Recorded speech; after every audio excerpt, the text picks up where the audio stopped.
नमस्कार, आपण पाहता हिरकणी न्यूज. हिरकणी न्यूज प्रत्येक क्षण ताज्या घडामोडी आणि महत्त्वाच्या प्रत्येक बातमीसाठी नेहमी तत्पर. वाळू वाहतूक करणारे डंपरच्या धडके 7वीतील विद्यार्थी जागीच ठार. डंपरच्या चाकाखाली डोके सापडले.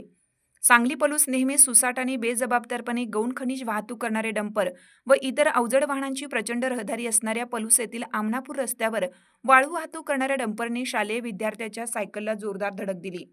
यामध्ये पलूस येथील अर्णव अमित पवार वय 12 या 7वीतील विद्यार्थ्याचा जागीच मृत्यू झाला. याबाबत पलूस पोलीस ठाण्यात गुन्हा दाखल करण्यात आलाय. अर्णवच्या अशा दुर्दैवी मृत्यूमुळे पलूस शहर व परिसरात हळहळ व्यक्त केली जाते. तसेच सुसाट डंपर व इतर वाहनांवर कारवाई होत नसल्याबद्दल नागरिकांमधून तीव्र संताप व्यक्त केला जात आहे. काल सकाळी 10:30 वाजता नेहमीप्रमाणे अर्णव पवार हा पलूस येथील लक्ष्मणराव किर्लोस्कर विद्यामंदिर या शाळेत निघाला होता. मात्र सायकलच्या चाकामध्ये हवा कमी आहे हे लक्षात आल्यानंतर तो पलूस येथील आमनापूर रस्त्याच्या बाजूला असणाऱ्या सायकल दुकानात हवा भरण्यासाठी गेला होता. हवा भरल्यानंतर तो शाळेकडे निघाला होता. तोच पलूस आमनापूर या मार्गावर निघालेल्या चालकाने डंपर हायगईने अविचाराने चालवून अर्णवच्या सायकलला जोरदार धडक दिली. या धडकेत अर्णव डंपरच्या मागच्या चाकाखाली सापडून त्याच्या डोक्याला गंभीर जखम झाली.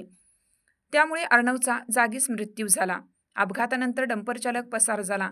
याबाबत अर्णवचे चुलते अमोल बाळासो पवार वय 37 11 वरील तालीम पलूस यांनी पलूस ठाण्यात फिर्याद दिली आहे. दरम्यान नेहमीच वाहनांची प्रचंड रहदारी असणाऱ्या पलूस आमनापूर रस्त्याच्या वाहतुकीकडे कोणीच लक्ष द्यायला तयार नाही. त्यामुळे नागरिकांमधून संतप्त प्रतिक्रिया व्यक्त केल्या जात आहेत. अरुंद रस्ते असल्याने वाहतुकीला अडथळा निर्माण होत आहे. काही ठिकाणी वाहने रस्त्यावर पार्किंग केली जातात, त्यामुळे वाहतूक कोंडी होते. त्याकडे दुर्लक्ष आहे.